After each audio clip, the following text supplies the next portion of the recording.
Friends, అందరికంటే ముందుగా నా అప్డేట్స్ మీరు పొందాలనుకుంటే ఇక్కడ సబ్స్క్రైబ్ బటన్ ఉందిగా, దీనిపైన క్లిక్ చేయండి.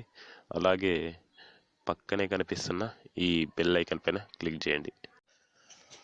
హాయ్ గైస్, నేను Rakesh and welcome to Telugu టెలిమెన్.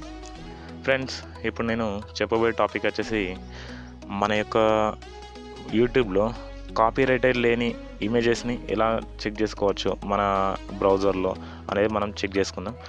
Present వచ్చేసి ఇక్కడ క్రోమ్ బ్రౌజర్ ఉందిగా, ఈ క్రోమ్ బ్రౌజర్లో మాత్రం చూడొచ్చు. మరి ఈ యూసీ బ్రౌజర్ కానీ ఓపెరా మెనీ కానీ ఇలాంటి బ్రౌజర్లో అంటే నేను చెక్ చేయలేదు ఫ్రెండ్స్. ఇప్పుడు మనం క్రోమ్ బ్రౌజర్ అనేది ఓపెన్ చేసుకుందాం. ఓపెన్ చేసుకున్నట్లయితే మీకు దేనికి సంబంధించిన ఇమేజ్ కావాలో ఆ ఇమేజ్ అనేది సెర్చ్ చేయండి. ఇక్కడ సెర్చ్ బార్లో నేను ఫ్లవర్స్ సంబంధించింది నేను సెర్చ్ చేయాలనుకున్నాను. ఓకేనా ఫ్రెండ్స్, ఫ్లవర్ వాల్పేపర్ ఉందిగా, దీనిపైన క్లిక్ చేయండి. క్లిక్ చేశాక మనకు ఇక్కడ ఇమేజెస్ అని ఉంది కదా, తర్వాత ఇలా వస్తుంది. ఇలా వచ్చాక ఇక్కడ ఇమేజెస్ అని ఉంది కదా, ఇమేజెస్ పైన క్లిక్ చేయండి. ఓకేనా, క్లిక్ చేశాక మనకు తర్వాత ఇలా రావడం జరుగుతుంది. ఇలా వచ్చాక మనకు మీద 3 డాట్స్ ఉన్నాయి. ఈ 3 డాట్స్ పైన క్లిక్ చేయండి. క్లిక్ చేశాక ఇలా వస్తుంది. వచ్చాక ఇక్కడ డెస్క్టాప్ సైట్ అనేది క్లిక్ చేయండి. ఓకేనా, డెస్క్టాప్ సైట్ లాగా మనకు చేంజ్ అవ్వడం అనేది జరుగుతుంది.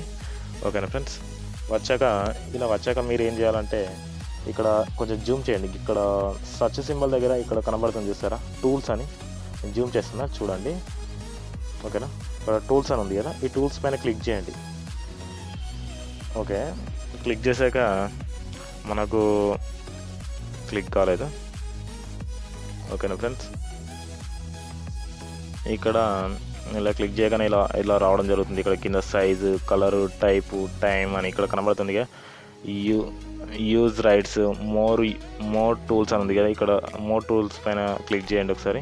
ఇక్కడ ఆల్ రిజల్ట్స్, షో సైజెస్ అని ఉంటుంది, సైజెస్ కూడా క్లిక్ చేసుకోవచ్చు. ఇక్కడ యూజ్ అండ్ రైట్స్ అని ఉంది కదా, ఇక్కడ దీనిపైన క్లిక్ చేయండి. క్లిక్ చేయగానే ఇక్కడ లేబుల్ ఫర్ రీయూజ్ అని ఉంది కదా, అంటే మళ్ళీ యూజ్ చేసుకోవడానికి మనకు వర్క్ అవుతుంది అనమాట. ఇక్కడ దీనిపైన క్లిక్ చేయండి. థర్డ్ ఆప్షన్ మీద క్లిక్ చేసినట్లయితే మనకు కొన్ని ఇమేజెస్ అనేది రావడం అనేది జరుగుతుంది.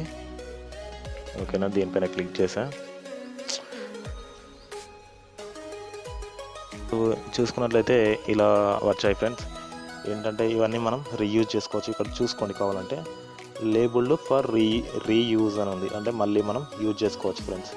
ఇలా మన యొక్క థంబ్నెయిల్స్ కానీ వాటికి ఇంకా వేరే ఏ పర్పస్లోనైనా మనం యూజ్ చేసుకోవడానికి ఈ కాపీరైటర్ లేని ఇమేజెస్ అనేది మనం డౌన్లోడ్ చేసుకోవచ్చు ఫ్రెండ్స్. ఈ వీడియో కనుక మీకు నచ్చినట్లయితే లైక్ చేయండి, షేర్ చేయండి, అలాగే సబ్స్క్రైబ్ చేయడం మాత్రం మర్చిపోకండి.